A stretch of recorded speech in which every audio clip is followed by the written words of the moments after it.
আজ ঐতিহাসিক এক মুহূর্ত।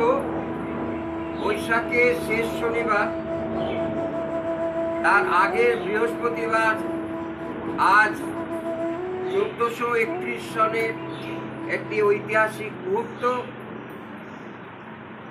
পরম গুরু ভবা পাগলা ছোটবেলায় মাত্র 6 বছর বয়সে মাটির প্রতিমা করে এখানে গাব গাছের তলায় মায়ের পূজা করতেন। সেই পূজায় মাটির সন্দেশ মাকে নিবেদন করতেন, আর সেই মাটির সন্দেশ লোকে যখন প্রসাদ পেয়ে নিত সাদা কাপড় দিয়ে ঢাকা রাখতেন, এবং প্রসাদ পেত লোকে দেখতো এটা ছানার মতন মিষ্টি অমৃতময় সন্দেশ। মুখে মুখে ছড়িয়ে পড়লো ভবা পাগলার কথা এই আমতা গ্রাম থেকে। তারপর দেশ দেশান্তর থেকে লোকে আসতো পাগলকে দর্শন করতে। অলৌকিক এই ক্ষমতা সম্পন্ন বালক হবেন তিনি। এই আমতায় তার পিতা গজেন্দ্র মোহন ভবা পাগলার ইচ্ছা এখানে একটি ছোট্ট মায়ের মন্দির প্রতিষ্ঠা করে দিলেন। সেই মায়ের নাম মা আনন্দময়ী। সেই আনন্দময়ী মা পরে ভবা পাগলা দেশ বিভাগের পরে এখান থেকে নিয়ে গেলেন কালনা ভবানী মন্দির, নাম হলো মা ভবানী। এবং মাটির মূর্তির প্রতিমা পূজা হতো মা আনন্দময়ীর এখানে। সেই একই রীতি ভবা পাগলার এই ভার নিয়ে পূজা হয়ে আসছে। এখন তার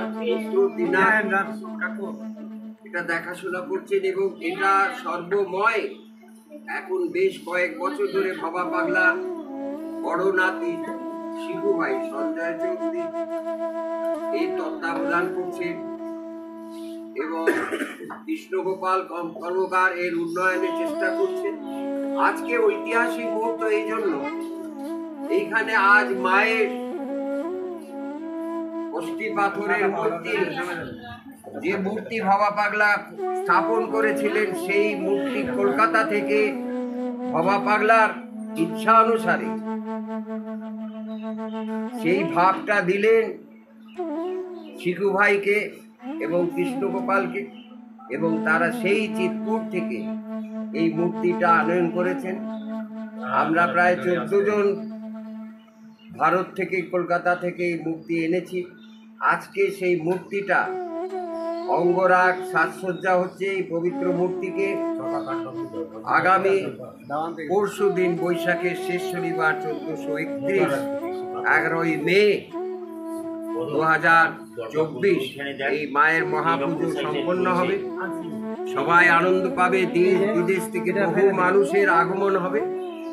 আর সবচেয়ে বড় কথা, এই মন্দিরের একটা বৈশিষ্ট্য যে এই যে সিদ্ধ গাব গাছ আজও ভবা পাগলার হাতে লেখা এখানে তার হাতে রোপণ করা রয়েছে।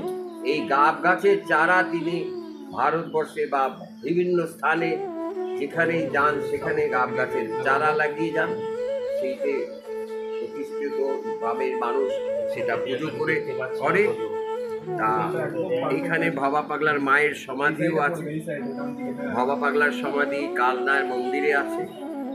এইভাবে ইতিহাস যুগে যুগে চলছে। ভবা পাগলা পৃথিবীর সর্বাধিক সঙ্গীতের রচয়িতা। তার গান আজকে সারা পৃথিবীতে ছড়িয়ে যাচ্ছে। ভবার কথায় ভবার ভাষ্য ভবিষ্যতে রটিবে এই পৃথিবীতে, প্রমাণ হবে হাতে হাতে, দেখবে সবে পুঁথিপত্রে। সেইটে চোখে দেখা যাচ্ছে।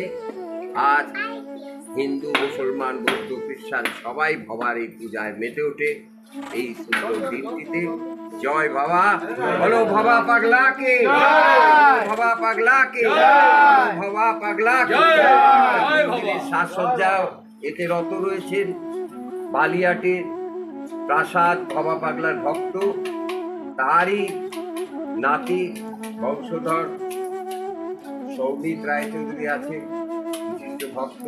রানী রাসমণি পরিবারের রুমা মা আছেন, সোমা চৌধুরী আছেন, ভবা পাগলার নাথ বউ সুবীর আছেন, যতীন খেপা এসছি, কানগোপাল সাহা, সোমনাথ, আমাদের অঙ্কুর, সবাই সাক্ষী আজকে ঐতিহাসিক মুহূর্তে। সবাই যেন পাগলের সেবায় এই কামনা করে জয় বাবা। বলো বাবা পাগলা কে, বাবা পাগলা কে, বাবা পাগলা কে।